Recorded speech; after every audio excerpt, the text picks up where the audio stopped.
Implementing Lean Six Sigma in business analysis. Lean focuses on eliminating waste, anything that does not add value to the customer.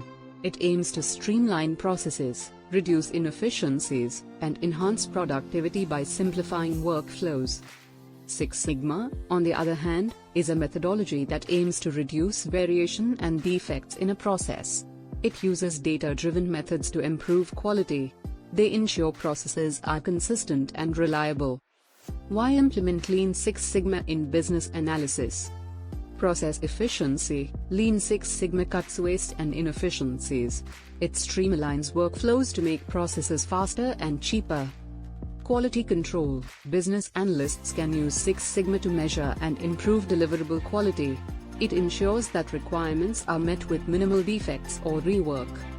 Data-driven decision-making. Six Sigma emphasizes the use of data to drive decisions.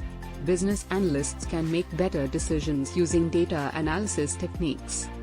Key principles of Lean Six Sigma for business analysts.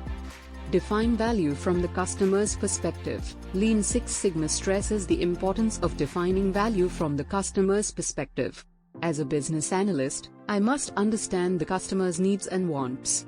Then, I must remove any steps in the process that do not add value.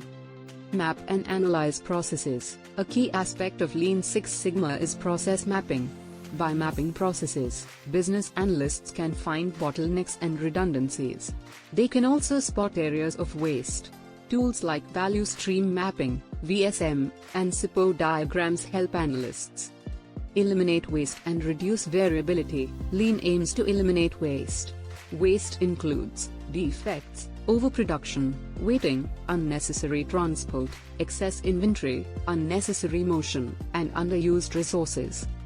Conclusion. In conclusion, using Lean Six Sigma in business analysis is a smart way to improve efficiency, cut costs, and boost quality.